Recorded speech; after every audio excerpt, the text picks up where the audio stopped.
राह को पुलिस ने प्रथम के सामने ही गिरफ्तार कर लिया। एकता ने आश्राध्य को बुलबुल के गायब होने के शक में पकड़वाया था। एकता को शक हो गया था कि राध्या ही हमारी बेटी बुलबुल को गायब कर रही है, इसलिए उसने बुलबुल के लापता होने के मामले में राध्या को गिरफ्तार करवा दिया। यह देखकर प्रथम का गुस्सा चरम पर पहुंच गया। अचानक घर के बाहर पुलिस की गाड़ी आकर रुकी। पूरा माहौल डर और घबराहट से भर गया। दरवाजा खुलते ही इंस्पेक्टर और 2 कांस्टेबल अंदर आए। एकता घबराई हुई आवाज में बोली, इंस्पेक्टर साहब, आप किसी भी तरह हमारी बेटी बुलबुल को ढूंढ लीजिए। पता नहीं मेरी बच्ची कहाँ चली गई है, सुबह से घर में कहीं नहीं मिली।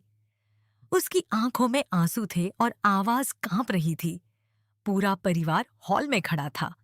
उसी समय ऊपर से सीढ़ियों पर राध्या अपने कमरे से बाहर आती हुई नीचे उतर रही थी। उसे बिल्कुल भी पता नहीं था कि पुलिस घर में आई हुई है। जैसे ही उसकी नजर पुलिस पर पड़ी, वह चौंक उठी और उसी समय एकता की नजर भी राध्या पर पड़ी। उसका चेहरा गुस्से से लाल हो गया। वह सीधे राध्या की ओर उंगली उठाकर चिल्लाई, इंस्पेक्टर साहब, यही है वह औरत जिसने हमारी बेटी बुलबुल को गायब किया है। यह सुनकर पूरा परिवार स्तब्ध रह गया। राध्या सन्न रह गई। उसे समझ ही नहीं आ रहा था कि एकता ने उस पर ऐसा आरोप क्यों लगाया। घबराकर राध्या बोली, आप क्या कह रही हैं एकता जी? मैंने कुछ नहीं किया। मुझे खुद भी नहीं पता बुलबुल कहाँ है। लेकिन एकता का गुस्सा कम नहीं हुआ। वह फिर बोली, झूठ मत बोलो राध्या, रात में बुलबुल तुम्हारे कमरे में थी, सुबह से वह गायब है। तुम्ही ने इसे कहीं छुपाया होगा। इंस्पेक्टर राध्या की तरफ देखते हैं और कहते हैं, हमें जांच करनी होगी। अगर आप निर्दोष हैं तो डरने की कोई जरूरत नहीं। तभी एकता कहती है, इंस्पेक्टर साहब, यह बहुत चालाक औरत है, तुरंत इसे गिरफ्तार कीजिए। कांस्टेबल आगे बढ़ते हैं और राध्या के हाथों में हथकड़ी लगा देते हैं। यह सब प्रथम की आंखों के सामने हो रहा था। राध्या की हथकड़ी देखकर उसका गुस्सा 7वें आसमान पर पहुंच गया।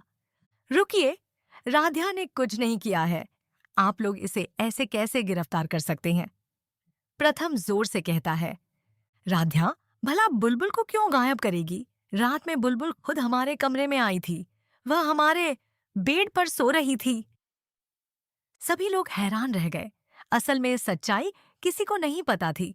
यह सब निहारिका की चाल थी। रात में जब सब सो चुके थे, निहारिका चुपके से अपने कमरे से निकली। उसने अपने ऊपर चादर ओढ़ ली ताकि कोई उसे पहचान न सके। धीरे धीरे वह बुलबुल के कमरे में गई।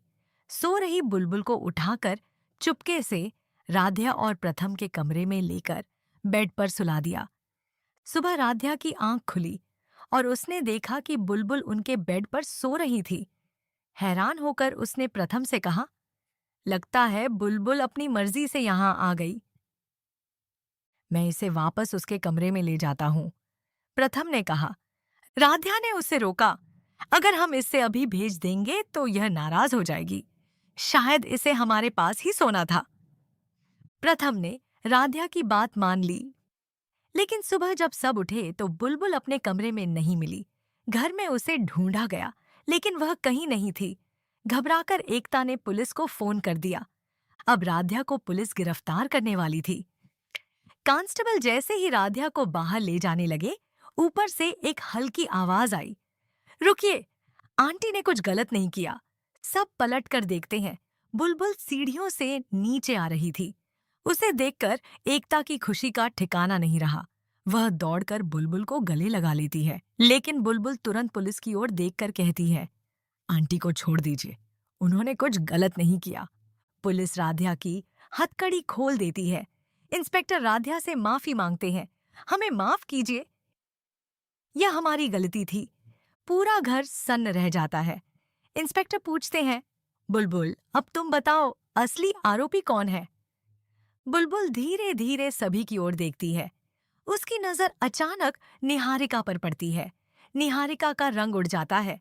पूरे परिवार की धड़कन तेज हो जाती है। बुलबुल कहती है, मैं आपको सच बताऊंगी कि रात में मेरे साथ क्या हुआ। एकता घबराकर कहती है, हाँ बेटा, जल्दी बताओ, आखिर तुम्हें कौन लेकर गया था? बुलबुल ने कहा, रात में जब मैं सो रही थी, किसी ने मुझे उठाया। मुझे लगा मम्मी है, लेकिन जब मैंने आंख खोली, उस औरत ने अपने ऊपर चादर ओढ़ रखी थी, इसलिए चेहरा नहीं देखा। आह! पूरा परिवार एक दूसरे की ओर देखने लगा। बुलबुल आगे कहती है, उसने मुझे कहीं और ले जाकर सुला दिया। सुबह मेरी आंख खुली तो मैं आंटी और प्रथम अंकल के कमरे में थी। राध्या की आंखों में आंसू आ गए। प्रथम गुस्से में कहता है, देख इंस्पेक्टर साहब, राध्या ने कुछ नहीं किया, किसी ने जानबूझकर इसे फंसाया। इंस्पेक्टर गंभीर स्वर में कहते हैं, लगता है घर में ही कोई डेको यह साजिश कर रहा है। निहारिका घबराई, लेकिन खुद को संभालते हुए कहती है, यह सब झूठ है। यह बुलबुल बच्ची है, उसे याद नहीं होगा। हो सकता है वह खुद गई हो। लेकिन बुलबुल जोर से बोलती है, नहीं, मैं खुद नहीं गई, किसी ने मुझे वहां पहुंचाया। पूरा परिवार निहारिका की ओर देखता है। प्रथम गुस्से में पूछता है, सच बताओ निहारिका, यह सब तुम्हारी चाल है? निहारिका रोने का नाटक करती है, आप मुझ पर शक कैसे कर सकते हैं? दादी बोलती है, जब से घर में बंटवारा हुआ है, हर दिन कोई ना कोई मुसीबत आ रही है। इंस्पेक्टर सख्त स्वर में कहते हैं, अगर सच नहीं बताया तो हमें हर कमरे की जांच करनी पड़ेगी और सीसीटीवी फुटेज भी देखनी पड़ेगी। निहारिका घबरा जाती है। बुलबुल चौंकाते हुए कहती है, मुझे याद आया, उसी चादर वाली आंटी के हाथ में वही कंगन था जो निहारिका आंटी हमेशा पहनती है। पूरा घर हक्का बक्का रह जाता है। एकता भी चौंक जाती है। प्रथम चिल्लाता है, निहारिका, तुमने ऐसा क्यों किया? निहारिका पूरी तरह फंस चुकी है। इंस्पेक्टर आगे बढ़ते हैं, लगता है सच्चाई सामने आ चुकी है। निहारिका गुस्से में कहती है, हाँ, मैंने किया। राध्या से नफरत है मुझे। मैं चाहती थी कि यह घर से हमेशा चली जाए, इसलिए यह साजिश रची। दादी गुस्से में कहती हैं, निहारिका, तुम इतनी गिर सकती हो, यह मैंने कभी सोचा नहीं। प्रथम भी गुस्से में, तुमने सिर्फ राध्या नहीं, पूरे परिवार को धोखा दिया। पुलिस निहारिका को हथकड़ी लगाकर गिरफ्तार कर ले जाती है। राध्या की आंखों में अब राहत के आंसू हैं। प्रथम उसके पास आकर कहता है, मुझे पता था तुम कभी गलत नहीं हो सकती। दादी सिर पर हाथ रखकर कहती हैं, आज तुमने साबित किया कि तुम इस घर की इज्जत हो। पूरा परिवार राध्या के साथ खड़ा होता है, लेकिन निहारिका जाते जाते धमकी देती है, आज तो मैं जा रही हूँ, लेकिन याद रखना यह कहानी खत्म नहीं हुई। अब देखना होगा, क्या निहारिका फिर नई साजिश रचेगी या राध्या की जिंदगी में खुशियां लौटेंगी। अगर आप चाहो तो मैं इसे और भी ज्यादा ड्रामेटिक और संवादों में थोड़ी अपनी सहजता और भावनात्मक रंग डालकर टीवी एपिसोड स्टाइल में फाइनल कर सकता हूँ, ताकि यह बिल्कुल सीधे स्क्रीन पर दिखने लायक लगे। क्या मैं ऐसा कर दूं?